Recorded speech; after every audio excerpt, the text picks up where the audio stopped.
એમાં કે જેને હવાને ઉઠી મમરા ખાવાની આદત હોય છે, સાહેબ મારી પ્રાર્થના છે કે જેને મમરા ખાવાની આદત હોય એને વાવાઝોડામાં ક્યારે બહાર ન કાઢવું.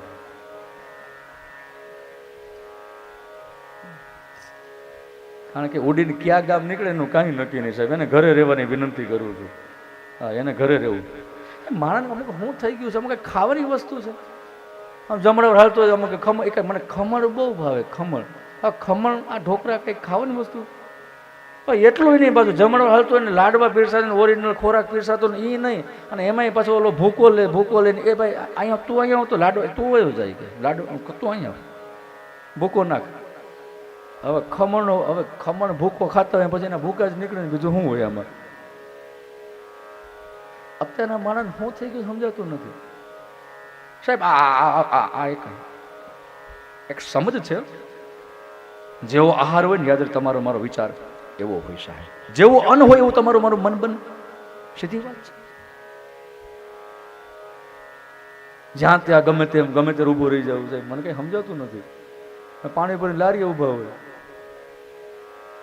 અને આપણે ભૈયાજી પરસેવો રેબઝેબ થઈ ગયા હોય અને એ પૂરી આમ કરીને બોલની અંદર બોરે આમ પરસેવા મોજ નીતરતો હોય સાહેબ. એ હાથમાં રેગાડો ઉતરે છે અને એ જાય સીધું ઓમાં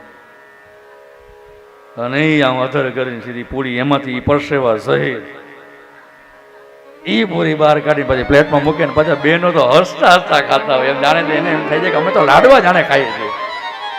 હે માણસ હું થઈ ગયું સમજાતું નથી કઈ. ક્યારેક તો વિચાર કરો યાર, આપણે ક્યાં યુગમાં છીએ, કોના દીકરા છે, આપણો બાપ કોણ છે, આપણી માં કોણ છે સાહેબ. ક્યારેક તો વિચાર કરો. હવે આ બધું ઓછું હતું નવું ચાલુ કર્યું, હવે ચાઇનીઝ ચાલુ કર્યું. મને તો આજે ખાય છે સમજાતું જ નથી. આ ચાઇનાથી આવ્યા છે ક્યાંથી આવ્યા? અને એમાંય પાછું ઓલું કઈ લાંબુ એની ચમચી અલગ આવે પાછી 3 કાંટા વાળી. અને એ આમ કરીને ભરાવે અને આમ કરીને અધર કરે ને પછી આખી લાંબી એ હર થાય ને પછી પાછા એવું દાંત કાઢતા અને એ એમ હર પાછી મોઢામાં મૂકે સાહેબ. આ કઈ અને આપણે એમ કે આ ખવાય તો કે તમને ખબર ન પડે. એ તમારો વિષય નથી. તમારે આમાં જ મજા આવે અમને.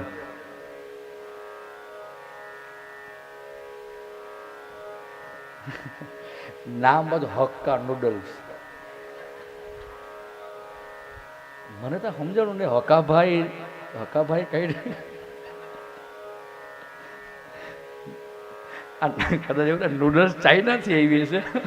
હકાભાઈ બનાવી છે. મારાને કઈ ખબર નથી કઈ. મગજ ક્યાં મૂકી દીધો ખબર નથી. આ કઈ આ ઈશ્વરે સાહેબ કેટલા સરસ ભોજનની વ્યવસ્થા કરી છે સાહેબ. હમણાં કથા આવશે સાહેબ કે ભટ્ટવારે જે તૈયાર કર્યો ને સાહેબ, દહીં તણા અને દહીં થરા અને ઘી તણા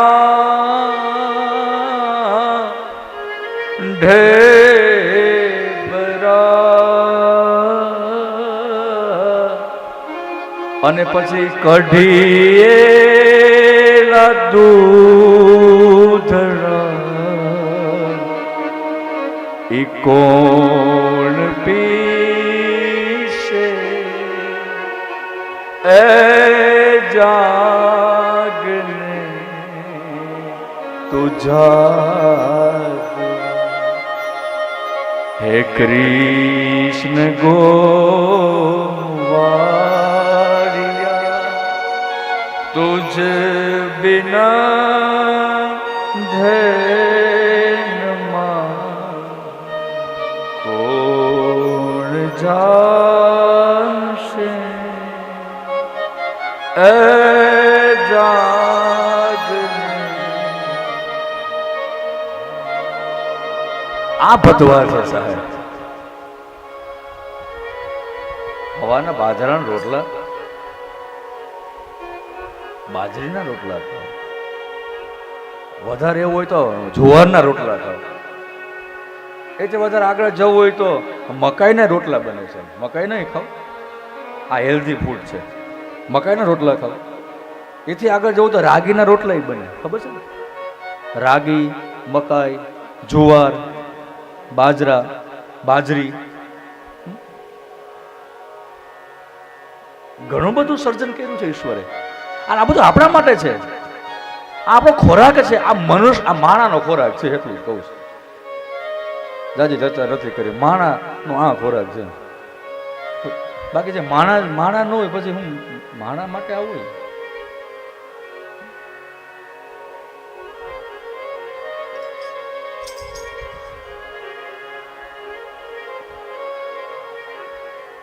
આ તો તમને બધા બ્રેડ ખાવાની આદત છે. તમને ખબર છે બ્રેડ કેમ બને છે?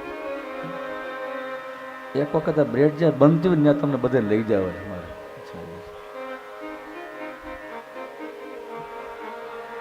એ જે બ્રેડ હોય ને, બ્રેડ એ જે મેંદો હોય ને, મેંદાનો લોટ હોય, આવડો આમ પીંડો આવડો એ બાંધે. અને પીંડા આવડો મોટો જે લોટ બાંધે ને પછી કારણ કે એ બંધાય નહીં હાથેથી. આમ એ તો ઘઉં, આ બહેનો બધા રોટલી બનાવતા હોય તો ઘઉંનો રોટ બંધાય, મેંદાનો રોટ બંધાય નહીં છે. એટલે એને બાંધવા માટે જે આ કારીગર હોય ને એની માથે આમ ચડે અને પગથી ખોંદે.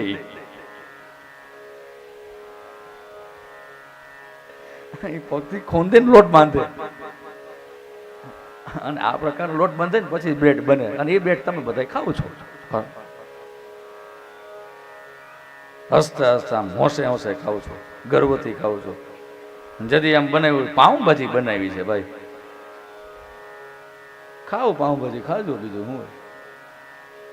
તમને એક બીજી વાત, તમને પ્રસંગ એવું છે કહું છું, મેંદાની છે ને વસ્તુ ખાવી જ નહીં. સાયન્સ એમ કહે છે કે તમે જે મેંદો ખાવ છો એમાં બ્રેડ તો બિલકુલ હાનિકારક છે. જે બ્રેડ છે ને એમાં મેંદાની અંદર પણ બ્રેડ એ અત્યંત હાનિકારક છે. એક તો ભ્રષ્ટ છે, આ રીતના ભ્રષ્ટની સાથે હાનિકારક પણ છે આપણી શરીરની દ્રષ્ટિએ. કારણ કે 48 દિવસે બ્રેડ પચે છે, 48 દિવસે. હવે જે 48 દિવસે જે બ્રેડ પચે, 48 દિવસમાં પાછી બ્રેડ કેટલી વાર ખાઈ લીધી, એનો મતલબ એમ થયું કે એ સ્ટોક એમને એમ રહે છે, એ પચતું જ નથી. એટલે જે વ્યક્તિને બ્રેડ ખાવાની વધારે આદત છે, જોજો એનું બેડોળ શરીર છે. કારણ કે એ ચરબી વધે, એ ચરબી વધારવાનું કામ કરે. ચરબી તો ગમે ત્યાં ફંટાય, ગમે તેમ ફંટાય સાહેબ. એટલે જ આપણા મહાપુરુષોએ કહ્યું છે કે ભાઈ આ ન કરે, વર્જિત છે, વર્જિત છે. અને જે અને આ ફૂડ આપણું છે જ નહીં, આ બધું પશ્ચિમીકરણ, પાશ્ચાત્ય છે. આ વિદેશમાં આ કોઈ સમય નથી, એટલે બધું આ બધું બ્રેડ ઉપર જીવે છે. કારણ કે એની પાસે બપોરે જમવાનું બનાવવાનો સમય જ નથી. સવારના જાય એ રાત્રે આવે, બપોરના બ્રેડ ઉપર જીવે છે. એનો વધારે આપણે કર્યો, આપણે વળી બ્રેડ વાળું ચાલુ કર્યું. હવે આપણે બધા નવરાજ છીએ અહીંયા ક્યાં વિદેશ જેવી સ્પીડી લાઈફ છે. અહીંયા સરસ મજાનું ભોજન બનાવો, રોટલા બનાવો, રોટલી બનાવો. હે માણાને કોણ જાણે કેવી આદત પડે. અઠવાડિયે 7 દિવસમાં 4 દિવસ મેંદા વાળું જોઈ, બ્રેડ જોઈ, ચાઇનીઝ જોઈ. આ સમસ્યા છે. કહેવાનો ભાવ. પછી તો